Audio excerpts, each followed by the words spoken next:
Magandang araw sa lahat. Ako si Binibining Jinlin.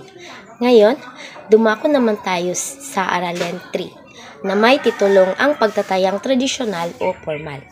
Sa araling ito, ating tatalakayin ang pagsusulit, mga uri ng pagsusulit, ang paghahanda ng pagsusulit, mga uri ng item, at ang pagsusulit ng panitikan. Ngayon, ano ang pagsusulit?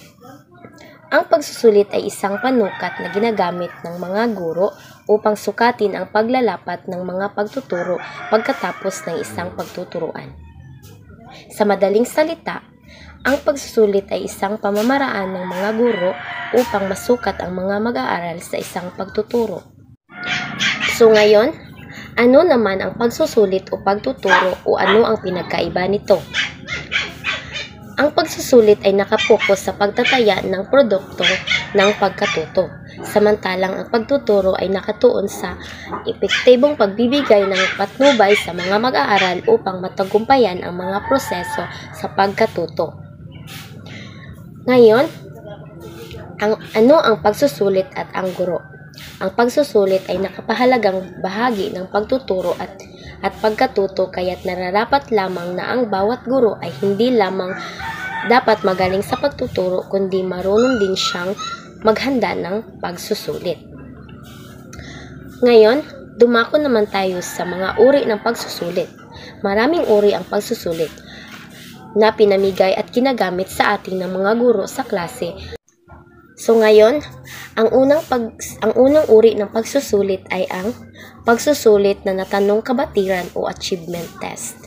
Nilalayon nitong malaman kung sino-sino bang mag-aaral ang natutunang lubos sa kasanayang itinuturo. Ngayon, layunin din dito ang magsulat at nakapokus ito kung ano ang natutunan din kung may natutunan din ba ang mga mag-aaral. Ang pangalawang uri ng pagsusulit ay panuring pagsusulit o diagnostic test.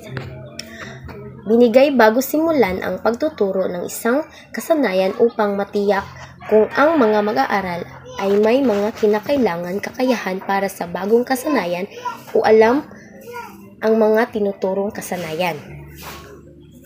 Dito malalaman natin ang kaalaman o mga bahaging kailangan linlangin sa mga mag-aaral sa isang partikular na asignatura.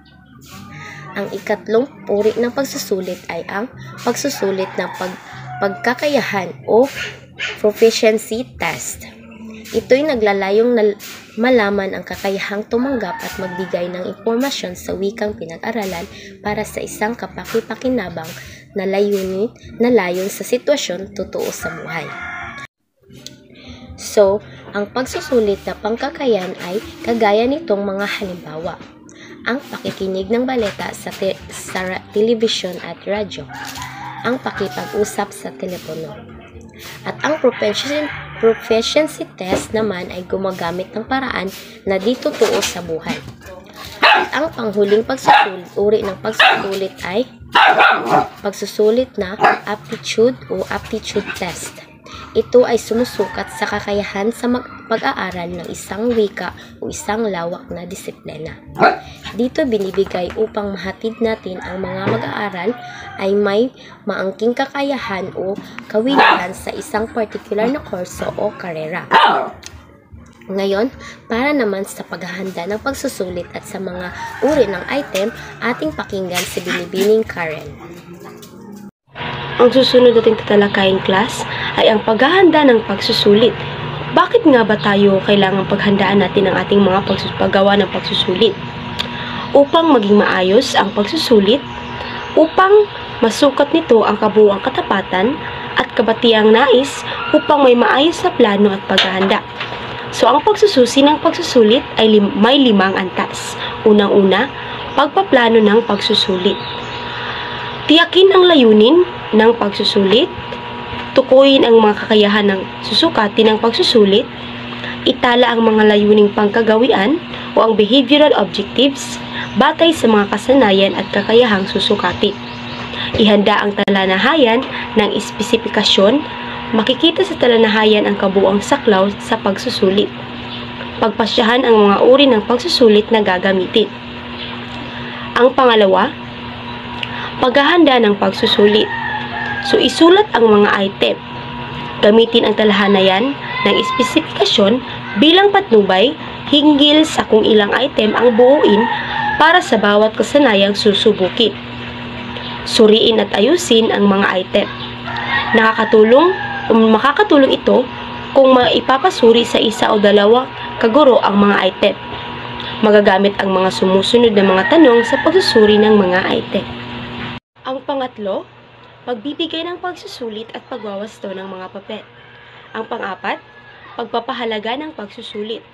So, pagsusuri ng bawat item upang malamang pagkamabisa ang mga item. Kahirapan ng item, kakayahang magtangi, pagkamabisa ng bawat diskator. Panglima, pagbibigay ng interpretasyon sa kinalabasan ng pagsusulit. Ang pangalawa naman nating tatalakayin ay ang mga uri ng item sa pagsusulit. Unang-una, meron tayong true or false o pagsusulit ng tama o mali. Ang mga halimbawa nito ay simpleng tama o mali, modified true or false with correction, cluster true or false with option. Ang pangalawa ay ang error recognition test o pagtukoy sa mali. Mga halimbawa, hinahatid ang pangungusap sa 4 na bahagi. Ang bawat bahagi ay may salong guhit at may nakasulat na titik sa ibaba.